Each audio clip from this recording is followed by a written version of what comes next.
Momento un proyecto de ley que obligaría a los funcionarios políticos a estar libres de deuda al asumir su cargo. Ustedes ya saben por dónde viene esto, pero para que nos explique básicamente a qué refiere este proyecto, cuál es el interés máximo, último del mismo, recibimos esta mañana con muchísimo gusto al diputado Felipe Schipani. Qué gusto que estés acá. Buen día, un placer estar aquí. Gracias. Felicitaciones por esta espectacular escenografía ¿Te y este gustó? nuevo ciclo.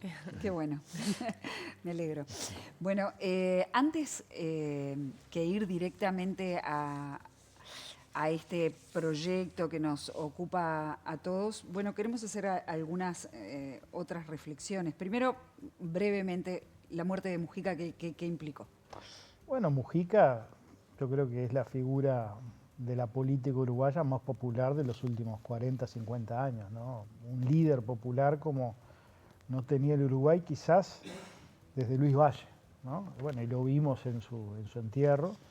Creo que alguien que pudo reinventarse, que tuvo un tiempo de combate a la democracia a través de las armas, a través de la guerrilla, pero que después de muchos años de prisión y de sufrir todo el proceso del cautiverio, bueno, incorporado a la vida política, fue una figura muy importante para el triunfo del Frente Amplio y también en este último tiempo para dar un mensaje de civilidad política junto a los expresidentes.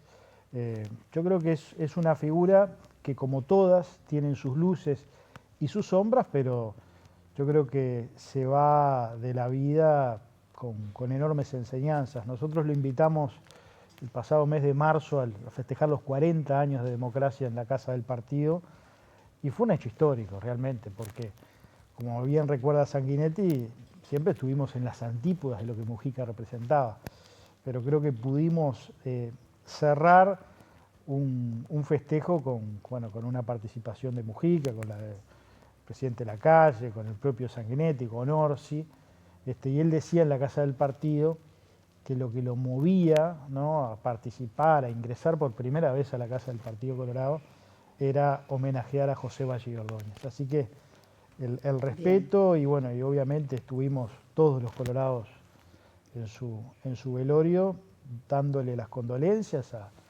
sus familiares, a Lucía y bueno, y a sus compañeros del MPP y del Frente Amplio. Una pérdida irreparable, ¿no?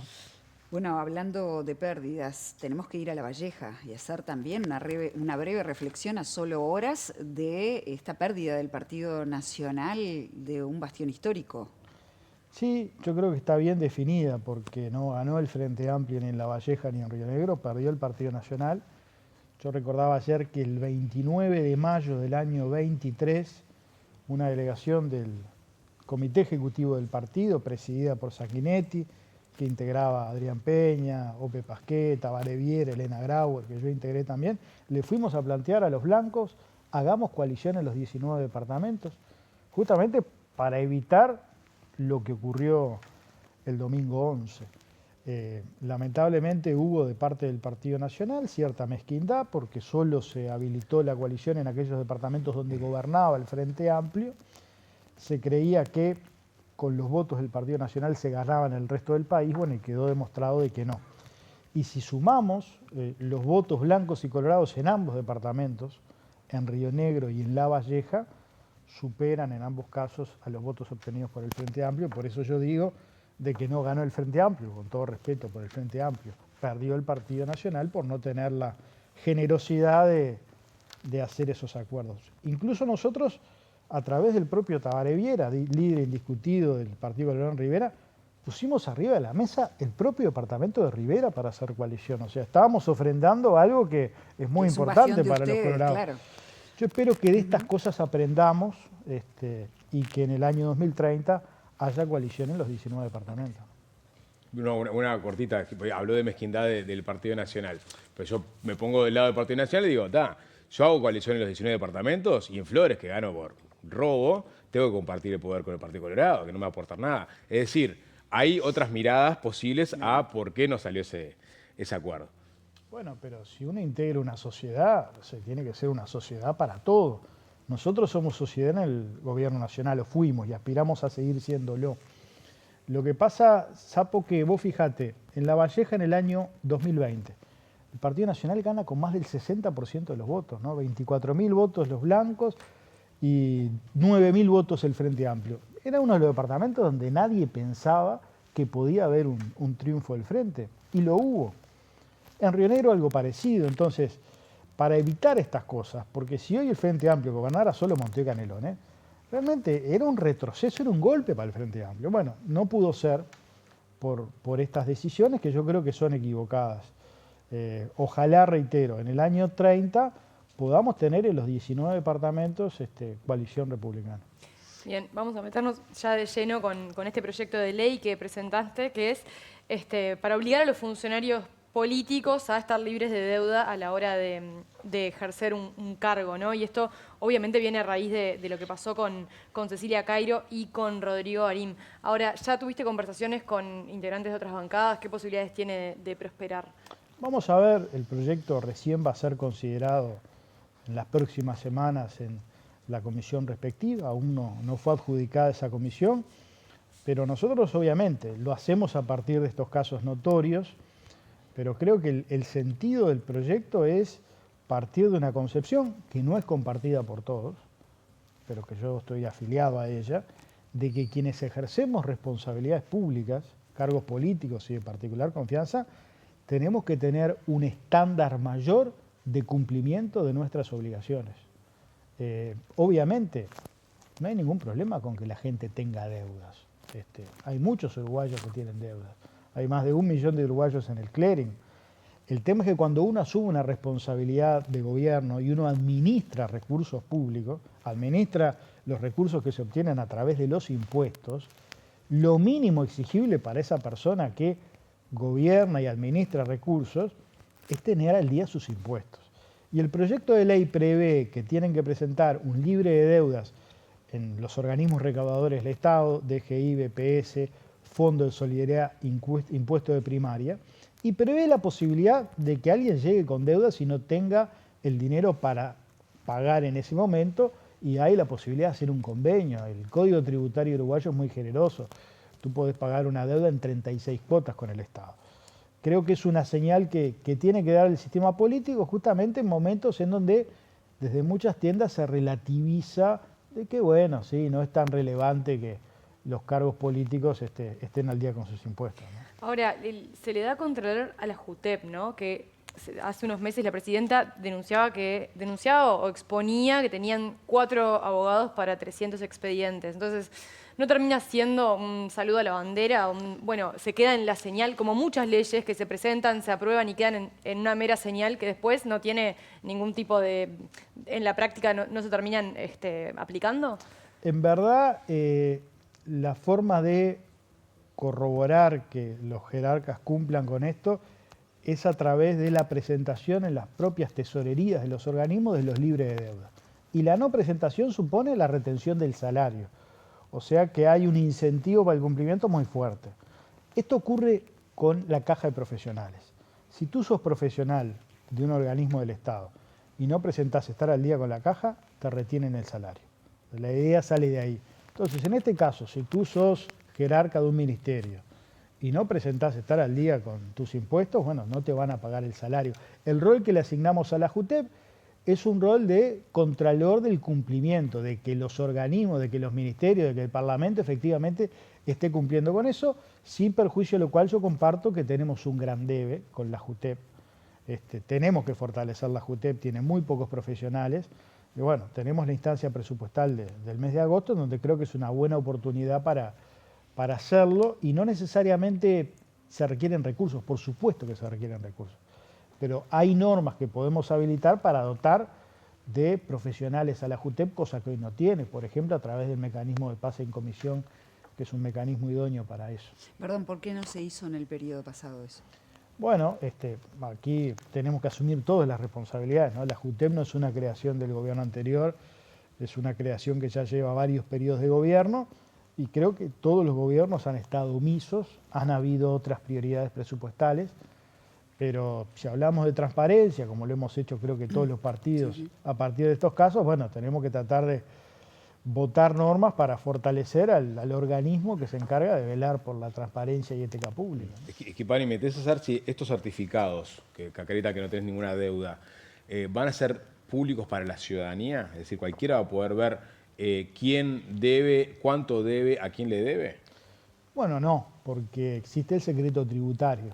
O sea, si tú sos deudor de DGI, BPS, bueno, es un tema privado con el organismo, ¿no? La idea no es escrachar a nadie, ¿no? La idea es que quien ejerce una responsabilidad política esté al día con sus obligaciones. Es un mínimo exigible, ¿no? Claro, no, preguntaba eso justamente porque se podía dar el eventual de que se sepa que tal legislador, tal funcionario está en deuda con tal organismo y eso de alguna forma repercuta en su carrera futura pública, política. No es la idea. La idea es que se maneje obviamente en un terreno de privacidad y que en todo caso el organismo le exija al jerarca ponerse al día, so pena de no cobrar el salario. Yo lo que señalo es que es de fácil cumplimiento porque, bueno, no cobrar el salario es una penalidad importante, ¿no? El presidente de la República fue consultado sobre este asunto. Lo voy a parafrasear. Dijo que los políticos son ciudadanos comunes y corrientes y que en ese sentido los ciudadanos eligen a sus pares no desde una élite que tiene todo resuelto, sino también a gente común y que tiene que tener una deuda es una cuestión más o menos normal en nuestro país, aunque lo deseable sería que no pasara. ¿Usted cómo analiza esta reflexión? Bueno, Orsi dijo eso, no fue tan tajante cuando se le consultó, dijo que había que estudiarlo. Es cierto, o sea, los dirigentes políticos somos personas comunes y corrientes. El tema que tenemos responsabilidades que nos asignó muchas veces la ciudadanía, otras un gobierno en un cargo de confianza, y si tenemos más responsabilidades, yo creo que tenemos más obligaciones. Entonces, si administramos recursos públicos, si administramos los recursos de los impuestos, yo creo que lo primero es estar al día con ellos, ¿no? Es eso lo que estamos planteando. Aquí lo que pasa es que se ha construido un relato, a partir fundamentalmente de algunos casos muy recientes, de que hay funcionarios políticos y de confianza que son pobres. Eso es mentira, ¿no? Porque si tú ejerces una responsabilidad de ese nivel y la ejerces hace varios periodos, tenés ingresos como para vivir dignamente. Otra cosa es que tú resuelvas destinar esos recursos a tu partido, a tu sector político. Pero tú todos los meses... Usted lo dice por el aporte al MPP. Por los aportes en general, ¿no? Que se hacen a los partidos, que todos los hacemos. Pero tú, en tu cuenta bancaria, se te acreditan recursos suficientes como para vivir dignamente y la primera obligación es pagar tus impuestos. O sea, creo que es más importante cumplir con las obligaciones con el Estado, siendo funcionario público, siendo jerarca público, que con el partido, ¿no? Entonces, esa idea de que... Eso es una dicotomía que estás planteando, Felipe, que en realidad puede ser mucho más amplia. Los cortes pueden estar en otro lado, ¿no? No, capaz pero... que esa persona dice, bueno, sí, entiendo lo del partido que estás planteando con claridad, pero capaz que dice, bueno, capaz que más importante en este momento es ayudar a mi madre anciana que tiene una jubilación miserable y el recurso va para ahí. Es decir, eso es como un intangible, uno no sabe para dónde va el dinero. Pero eso a partir de que se ha dicho, porque acá se dijo, ¿no? Un senador de la República dijo que Cecilia Cairo era pobre, ¿no? Se dijo, está escrito, está en Twitter. Sí, lo vimos todos. Acá se dijo que, bueno, era una persona humilde y como miles de uruguayos que hacen un esfuerzo. No es cierto. O sea, las personas que tienen responsabilidades en el Estado cobran un salario que creo que les permite pagar sus impuestos. Como lo pagan miles de uruguayos que cobran mucho menos, ¿no? Y se preocupan todos los meses por estar al día. Entonces yo creo que también este proyecto es una señal de confianza desde el sistema político con la ciudadanía. ¿Para qué? Para que no se degrade la política, porque este tipo de cosas son las que generan desconfianza de la ciudadanía en la política. Vamos a hablar de educación, porque el Ministerio de Educación y Cultura quiere reinstalar los consejos desconcentrados para volver a darle participación a los docentes. Esto había sido una medida que el Partido Colorado, Robert Silva, había ido a la inversa, ¿no? En la gestión pasada. Entonces, ¿cómo se interpreta esta decisión? ¿Es un retroceso? Primera aclaración, los docentes hoy tienen participación. Los docentes integran el órgano central de conducción de la educación, que es el CODICEN. Allí hay 2 representantes de los docentes, por tanto, no es cierto que los docentes no tengan participación. Esto se repite mucho, no por ti, Carolina, pero se repite por parte del Frente, de los sindicatos. Los docentes tienen participación. No hizo Robert Silva el cambio, lo hizo el gobierno anterior a través de la LUC y lo ratificó la gente votando. Este es un detalle que por lo general se soslaya. Pero la nueva gobernanza de la educación fue ratificada por la ciudadanía en las urnas y fue uno de los temas más debatidos de la campaña. Entonces, el Frente Amplio quiere volver atrás y pasarse por arriba un pronunciamiento popular. Por tanto, nosotros lo que hemos dicho es que vamos a defender con uñas y dientes esta gobernanza que se la da a Blanet, que la ha hecho más ejecutiva, que le ha dado una lógica de funcionamiento más vertical, y salir de ese estado permanente de asamblea que impedía la toma de decisiones. Así que yo quiero entender por qué usted entiende que la participación directa y vinculante, que no es lo mismo que solo la participación, y vinculante de los docentes, que son los que llevan adelante los procesos educativos, considera usted es un retroceso. No, a ver, nosotros estamos de acuerdo con la actual gobernanza. Los docentes, con voz y voto en el CODICEN y en los consejos desconcentrados, direcciones generales, ¿no? Porque si no, volvemos a un estado de asamblea, volvemos a un estado de 4 consejos, ¿no? Que deliberan entre ellos, que resuelven y que dilatan permanentemente las decisiones. Y lo que tenemos que hacer en educación es tomar decisiones. Ya tenemos el diagnóstico de cuál es el estado de la educación. Tenemos que seguir profundizando la transformación educativa que se inició en el periodo pasado y no lo vamos a hacer si le damos nuevamente la conducción de la educación a los sindicatos, que ha sido muy nocivo para la educación del país. Entonces yo creo que francamente sería un brutal retroceso y vamos a defenderlo con uñas y dientes, no solo porque estamos convencidos que es lo mejor, sino porque la gente lo decidió con su voto en marzo del año 2022, cuando se puso a consideración la ley. ¿Con qué acción concreta pueden defender esto? En primer lugar, no dando los votos en el Parlamento, es la primera acción concreta. Y bueno, y el Frente Amplio tendrá que buscar los votos, porque el diputado no tiene mayoría. Entonces, nosotros no tenemos ninguna intención de negociar nada en relación a eso. Podremos negociar muchas otras cosas, pero en este aspecto, reitero, en donde hay un pronunciamiento de la ciudadanía, no vamos a dar el brazo a torcer porque entendemos que es lo mejor para la educación y es lo que la gente ratificó cuando fue convocada a votar. Y me parece que no es honesto de parte de quienes impulsaron ese plebiscito, que lo perdieron, bueno, volver a plantear el tema a través de una ley. Es legítimo, ¿no? Es legal y constitucional. Pero bueno, si uno perdió un referéndum, tiene que acatar lo que la gente resolvió. Diputado, nos estamos por ir a una tanda y se nos está terminando el tiempo, pero aquí en este canal tú dijiste hace algunos meses que a Odone no lo veías llegar ni siquiera hasta el próximo presupuesto como ministro a través de lo que tú entendés son contradicciones internas dentro del partido. ¿Mantenés esa previsión? Bueno, vamos a hacer el esfuerzo porque siga, ¿no? Porque yo creo que Odone es una garantía para el país y para una conducción económica seria. La instancia crucial va a ser el presupuesto nacional. Ahí vamos Lo relativizás un poco ahora, veremos. No, a ver, yo creo que va a tener enormes dificultades. Las va a tener antes, ¿no? Con los consejos de salarios. Vamos a ver cómo concilian posiciones Odone y Castillo. Pero yo creo que el presupuesto, bueno, va a ser una gran prueba, ¿no? O vamos a tener un presupuesto serio y equilibrado como el país necesita y Odone pretende, o vamos a incurrir en las aventuras, ¿no?